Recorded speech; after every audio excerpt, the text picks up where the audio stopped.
মূর্খের শতেক দোষ, একটা কথা বলে না। মা ঠাকুরমারা বলতেন যে মূর্খের শতেক দোষ। কোকোকোলা বন্ধ, প্রথমে তো ভারত বয়কট, সেটা তো দেখলো যে বয়কট করে সুবিধা হলো না। ভারতীয় সাধারণ মানুষ ওই বয়কটে মিছিল করেছে ঠিকই, কিন্তু আবার গোপনে গোপনে ভারতীয় পণ্যই কিনেছে। দেশি পেঁয়াজ 150 টাকা, ভারতীয় পেঁয়াজ 40 টাকা। কে কিনবে? ফলে ভারতীয় পেঁয়াজই কিনবে। তার রঙও ভালো, তার তেজও ভালো, সব দিকে গুণের দিক থেকে। কিন্তু মুখে বলছে না না, আমরা ভারতের পেঁয়াজ বেচি না, অথচ ভিতরে ভারতের পেঁয়াজ চেপে রেখেছে ব্যবসায়ীরা। আমরা দেশি পেঁয়াজ বেশি, আসুন আসুন আসুন। দু একজনে এসে বলে হ্যাঁ আমরা দেশি পেঁয়াজ কিনি, বাংলা ভারতীয় পেঁয়াজ কিনি না। এই কত রকম ন্যাকামি দেখলাম, সবই মিডিয়ায় এখন এসে যায়। হঠাৎ করে যখন পিনাকি ভট্টর চললো না, বয়কট, ভারত বয়কট চলছে না, যে ভারত বয়কট কি করবে? ভারতে প্রতিদিন 5,000-50,000 লোক যাচ্ছে চিকিৎসা করাতে। ঈদের সময় ঈদের কেনাকাটা করছে, পুজোর সময় পুজোর কেনাকাটা করছে। তাহলে আটকানো যায় নাকি? আসলে ও মানে ওর নিজের পারপাস ওর সার্ভ করেছে। এই বোকা বাংলাদেশিদের মাথায় হাত বুলিয়ে ও এখন লক্ষ লক্ষ টাকা ইনকাম করে ওর ইউটিউব থেকে। কেন ইউটিউবে ওর প্রচুর বাংলাদেশিরা এখন ওর ইউটিউবের সাবস্ক্রাইবার হয়ে গেছে। ও এখন মানে বিরাট টাকার মালিক হয়ে গেছে। আর এরা পড়েছে বেকায়দায়। এখন আবার নতুন হচ্ছে কোকাকোলা। আর কোকাকোলা কোথাকার? কোকাকোলা তো ইউএসএ, তো আমেরিকার তৈরি জিনিস। তো এরা ভেবেছে ইসরায়েলের জিনিস। আরে কে এদের বুদ্ধি দেয়? লেখাপড়াও জানে না, এরা খোঁজখবর নেয় না। এখন তো মানে গুগল ঘাটলেই সব পাওয়া যায়। ইউনাইটেড স্টেটের জিনিস, কিন্তু সেখানে ফিলিস্তিনের দের ফ্ল্যাগ লাগিয়ে বলছে এটা হচ্ছে ইসরায়েলিদের প্রোডাক্ট। আরে বাটা কোম্পানি ইসরায়েলদের প্রোডাক্ট, পারলে বাটা কোম্পানির দোকানগুলো বন্ধ করে দেয়। কিন্তু ইসরায়েলের প্রোডাক্ট কিন্তু কোকাকোলা নয়। কোকাকোলাটা আমেরিকান।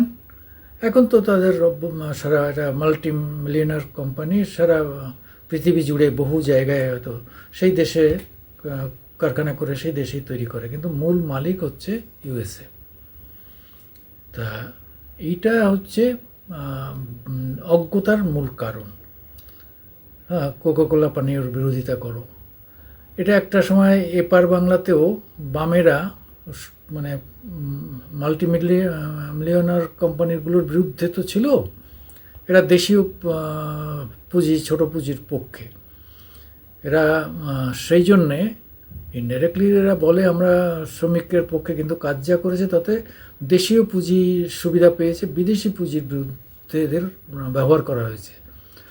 কংগ্রেস কমিউনিস্টদের বিদেশি পুঁজির বিরুদ্ধে কাজে লাগিয়েছে। যাই হোক, সেটাও বেশি দিন টেকেনি। এমনিতেই এটা কোনো কোনো কোকাকোলা খাওয়াই উচিত না। এটা শোনা গেছে যে ইউরোপিয়ানরা বা বিদেশে এটা বাথরুম পরিষ্কার করে। হ্যাঁ, এতে যে গ্যাস আছে, হ্যাঁ, মানে কস্টিক যে অ্যাকশান, হ্যাঁ, প্রচুর কার্বন ডাইঅক্সাইড ক্ষতি করে। অনেকে ভাবে যে আমার হজম হবে বলে খায়, কিন্তু উল্টোটা হয়। এর কোকাকোলা বা ক্যাম্পাকোলা থামস আপ খেলে হজম বাড়ে না, আরও হজমের বিঘ্ন হয়, পেটে গ্যাস তৈরি করার সুযোগ হয়, কিন্তু আমরা উল্টোটা বুঝি। সেটা যাই হোক, তবুও খেতে ভালো লাগে, অনেকে খায়। অনেকে হার্ড ড্রিঙ্কস যারা খায়, মানে মদ খায়, তাদের কথা আলাদা। কিন্তু যারা মদ খায় না, তারা সফট ড্রিঙ্কস পছন্দ করে। এবং আমাদের আত্মীয়তার একটা বড় অঙ্গ হচ্ছে সফট ড্রিঙ্কস। এই সফট ড্রিঙ্কস দিয়ে আমরা অতিথিদের বরণ করি। এবং প্রচণ্ড গ্রীষ্ম তাপদাহের মধ্য দিয়ে এসে বরফের মতো ঠান্ডা এক glass Coca Cola, Thums Up, Sprite, এগুলো বেশ ভালোই লাগে। যাই হোক, কিন্তু সেই কোকাকোলা বয়কট শুরু হয়ে গেছে। আরে তাহলে তো আমেরিকার বিরুদ্ধে বয়কট শুরু হবে, তাহলে প্যালেস্তাইন আর ইসরায়েলের প্রশ্ন আসছে কোথা থেকে? ভাই একটু পড়াশুনো করো, বাংলাদেশি লোক। হ্যাঁ, পড়াশুনো কমে যাচ্ছে।